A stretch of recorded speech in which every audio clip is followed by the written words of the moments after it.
impidiendo la maduración de linfocitos B. Se miran en la tabla 4.5 que se muestra en pantalla. Tenemos como segunda enfermedad la deficiencia selectiva de inmunoglobina A.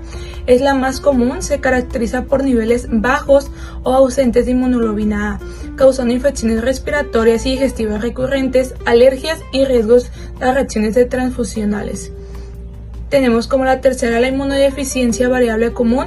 Este es un trastorno de hipogammaglobulinemia grave, infecciones recurrentes como neumonía y diarrea y mayor riesgo a presentar cáncer gástrico y enfermedades autoinmunes como lo es la anemia hemolítica. La cuarta enfermedad es la hipogammaglobulinemia transitoria de la infancia. Ocurre cuando los anticuerpos maternos disminuyen y el bebé tarda en producir los suyos propios, causando infecciones temporales. Esta anomalía representa una capacidad generadora de señal retrasada por parte del linfocito T colaborador. La quinta enfermedad es el síndrome de hiperinmunoglobina M, defecto en el cambio de isotipo de inmunoglobinas. Se representa con inmunoglobina M y niveles bajos de inmunoglobina G, inmunoglobina A e inmunoglobina E, causando infecciones graves y enfermedades autoinmunes. Podemos ver en la imagen 4.21 cómo se observa que los linfocitos B necesitan la señal del CD40L de los linfocitos T para cambiar de isotipo. En el síndrome este proceso está defectuoso, por lo que los linfocitos B solo producen inmunoglobina M, causando susceptibilidad a infecciones graves y oportunistas. Inmunodeficiencias del linfocito T. Estas van a afectar la maduración y función de los linfocitos T, debilitando la inmunidad celular. La primera enfermedad es el síndrome de DiGeorge. Es un trastorno causado por el desarrollo defectuoso del timo y glándulas parotiroides, debido a una deleción en el cromosoma 22q11. Esto va a interrumpir la maduración de los linfocitos T, provocando inmunodeficiencia, anomalías cardíacas y hipocalcemia. Los pacientes presentan infecciones recurrentes y en casos graves van a requerir un trasplante del timo. La segunda enfermedad es la candidiasis mucocutánea crónica. Se debe a una función alterada de los linfocitos T, causando una respuesta ineficaz contra cándida.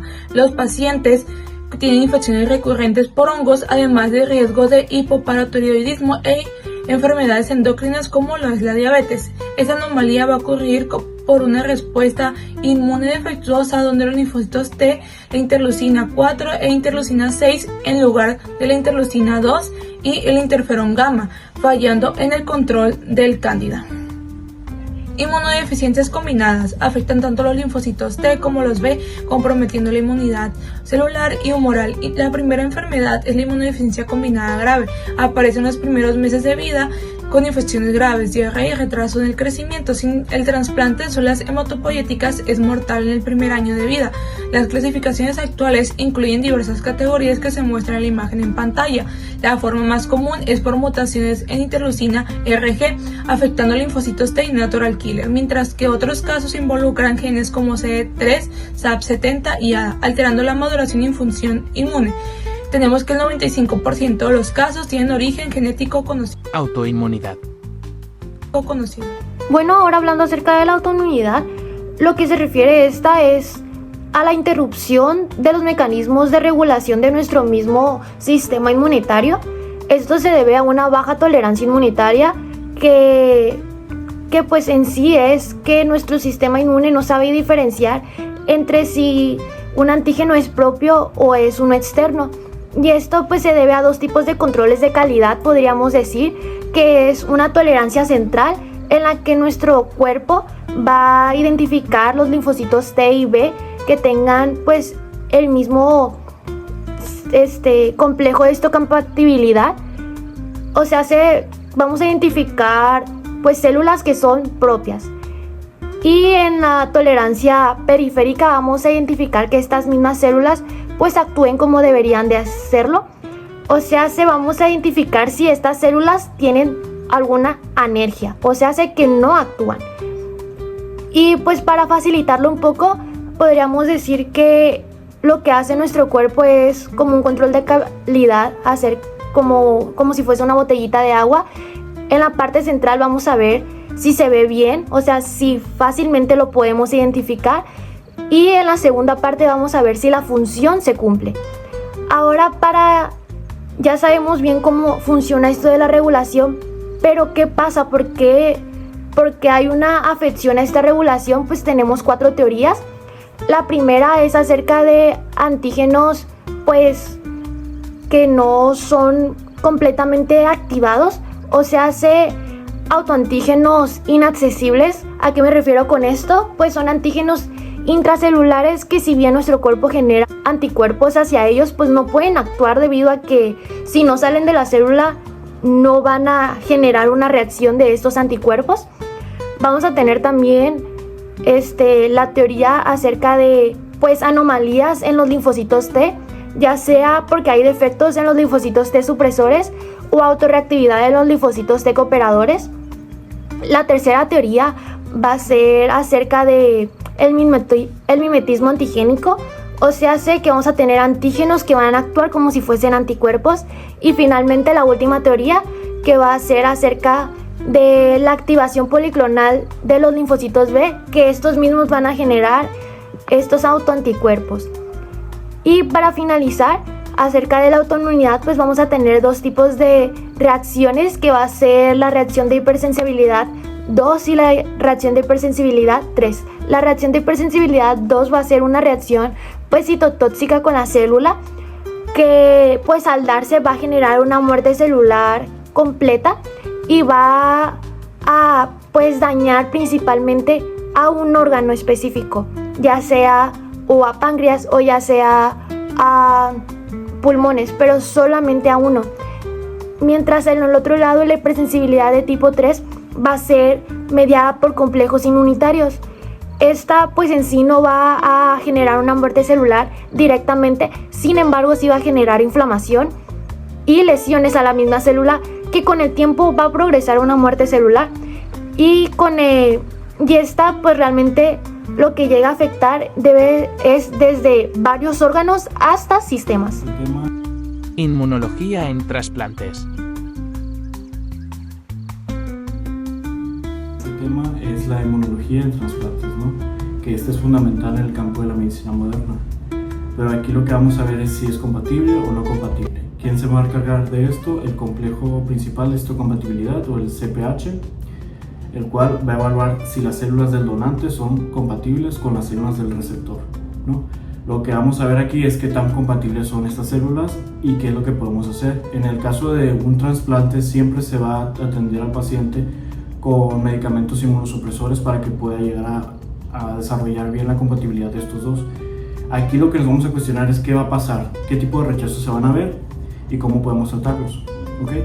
Es fundamental que sean compatibles. Es muy raro, la verdad, que pueda llegar a pasar, apenas que sean gemelos monocigotos, pero ahorita vamos a ver qué tipo de rechazos pasa cuando no son compatibles. Okay, vamos a ver tres tipos de rechazos. El primero que vamos a ver es el hiperagudo. El hiperagudo es uno de los más fulminantes. Se va a decir que es el que se va a presentar de horas a días. Este va a ser por la presencia de anticuerpos preexistentes en el receptor del trasplante que van a atacar a las células del órgano trasplantado. Este va a ser por los antígenos HLA, los cuales van a atacar y van a generar un proceso inflamatorio, y el proceso inflamatorio va a generar trombosis en el órgano trasplantado, lo cual va a generar una necrosis después. Todo esto se pensaría que se ayuda con inmunosupresores, pero no. En el caso de que hubiera un rechazo hiperagudo en el momento de hacer el trasplante, tuvieran que sacar el órgano trasplantado, ya que no hay ninguna terapia que se pueda ayudar con este. Y se puede decir que, en pocas palabras, es el que dura de horas a días, no se ayuda con inmunosupresores, y se podría llegar a presentar, en el caso de un trasplante renal, que el órgano, en el caso de que sea el riñón, no esté generando orina y el médico se pueda dar cuenta de esta manera. Bueno, el siguiente que vamos a ver es el rechazo agudo, que este es el que se va a presentar de semanas a días, ¿no? Este se va a dividir en dos, ya sea el rechazo humoral agudo o el rechazo celular agudo. El rechazo celular agudo se va a deber por la presencia de linfocitos T, los cuales van a generar un proceso inflamatorio y van a perjudicar, así igual que el hiperagudo, la trombosis, va a haber una disminución de la luz del vaso sanguíneo y va a perder sangre el órgano y no va a funcionar. El otro es el humoral agudo. En este va a haber presencia de anticuerpos que también van a generar un proceso inflamatorio, pero se van a ir directamente a los vasos sanguíneos. Este sí se puede tratar con inmunosupresores, pero pues se tienen que ajustar. Se pudiera generar este tipo de rechazo porque no está tomando el paciente bien el tratamiento de inmunosupresores o nada más porque ya había tenido un tipo de rechazo antes y se estaba tratando levemente. En el caso del rechazo crónico, que es el último que vamos a ver, este tipo de rechazos se presentan ya de meses a años, ¿no? Puede ser causado por una presencia de rechazos anteriores que se estuvo tratando con inmunosupresores y que el cuerpo se resistió a estos inmunosupresores. También puede ser causado porque el sistema inmunológico del paciente estuviera atacando constantemente, pero muy poco a lo largo del tiempo. Es uno de los que se presentan más frecuentemente, pero tarda más en reaccionar y el médico tarda más en diagnosticarlo. Los síntomas son iguales que los otros, nada más que como tarda más en presentarse puede llegar a generar una necrosis a lo largo plazo sin darse cuenta el médico.